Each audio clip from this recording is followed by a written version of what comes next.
be spring. All right. Candace and I want to open the house up and air it out. Yeah. Give it a good vacuuming and thorough dusting. Wash the windows. It's amazing how the bright, brilliant sun this week showed where our son's dog had put his nose against the sliding glass door. Must be spring. It's time for spring cleaning. Oh, The yes. dust, the debris, the moss and mold of winter have built like a scum over our lives. And we'd like to clean it out. Get everything fresh and new.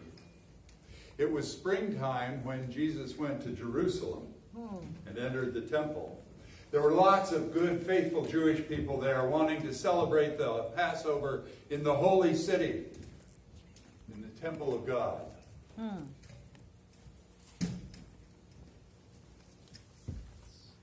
When they went up to the temple, which was undoubtedly by far the most spectacular building that they would see in their lifetime, there were two things that a faithful Jew needed to do. The first was they needed to pay the temple tax, and the second was they needed to make a sacrifice. All right. The temple tax wasn't a huge amount of money. It was about what a typical person would earn in a couple of days, but for a poor family, a couple of days' wages would be pretty substantial.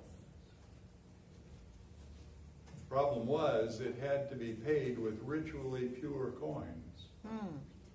A coin that didn't have an image of a man on it, that didn't have an image of an animal on it. I brought out some coins, I thought I might bring them this morning. I have coins from dozens of countries, and then I went through trying to find coins without the image of a person or the image of an animal. There are a few. The old Washington State tax tokens didn't have images on them, and the Dayton, Ohio transit token didn't, but most everything else does. The only coins that didn't have images that were considered idolatrous there were the coins that had been minted in Israel, but since Rome had conquered Israel, Israel hadn't been minting coins. So all the coins they had that were good for the temple were old coins, and people, of course, took them up and gave them to the priests in the temple, and the priests sold them to the money changers in the temple, who sold them to the next group of pilgrims coming through at an inflated rate. The people were being cheated if they wanted to pay the temple tax. And the same was true with the sacrifice. To make a sacrifice, you needed a lamb or you needed a dove, but it had to be perfect, without blemish. Without blemish. And of course, the temple hierarchy, the clergy, if you will, had deals with all of the people that raised livestock around there, and they got only the best at the best prices and sold it to the pilgrims for outrageous markups. It was spring when the people came to the holy temple of God to worship their Creator. What was Jesus to do? It was time to clean house. All right. He made a whip and he drove them out because the temple of God, which was to be a house of prayer, had not just become a marketplace, it had become a place of theft and fraud. Right. Jesus remembered those 10 commandments that we heard this morning.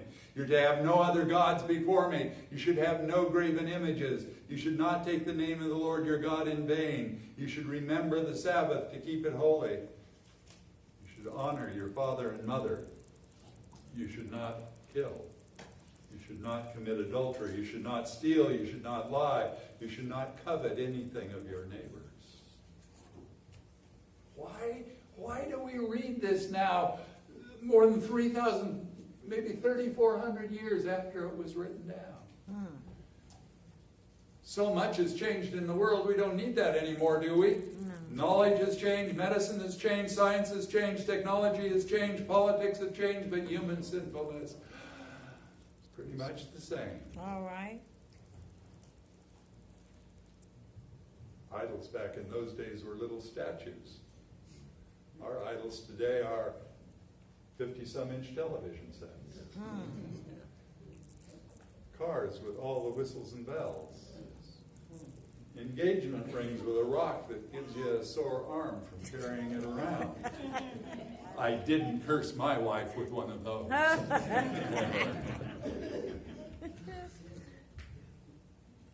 People still take the Lord's name in vain. Yes.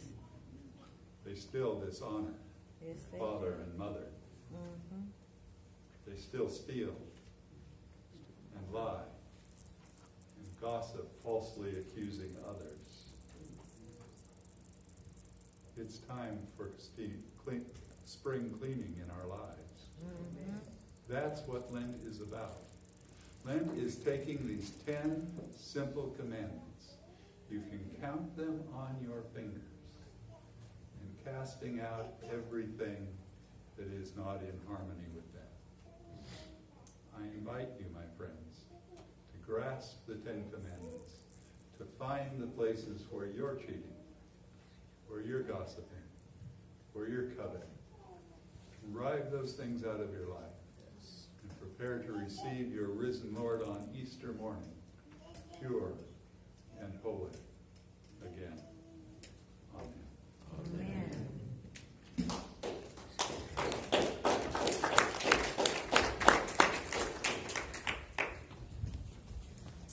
Christ